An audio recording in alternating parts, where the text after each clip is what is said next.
Сам тази нощ през звездния безкрай, сам беше той, увит с късен плащ.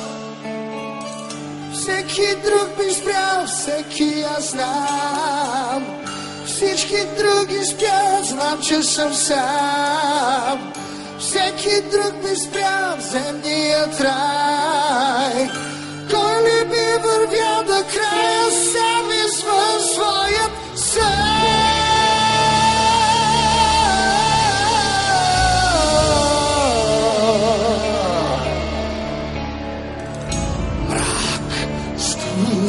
Прах пред звездната врата, за първи път сега и той изпита страх.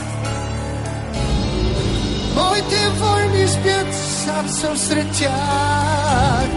Всеки друг би спрял в земният рай.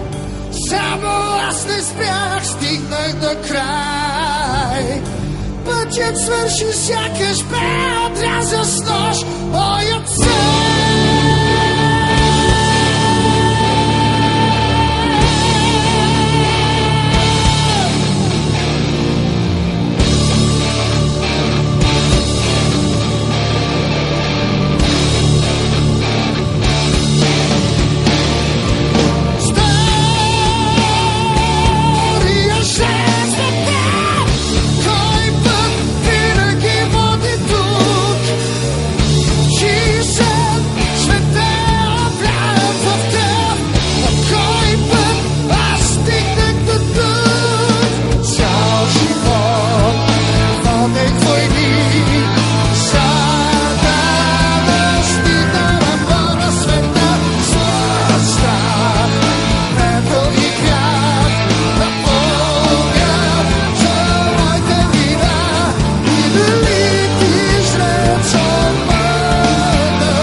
Цял живот той бе ведил войни, за да достигне края на света.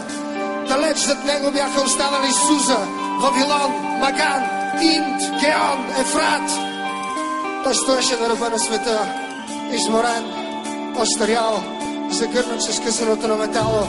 Зад него в пояд ред се строяваха стотниците, войниците, бойните слонове, конете, колесниците. А той стоеше там на ръба и гледаше в звездният хаос. Накрая вдигна меча и викна: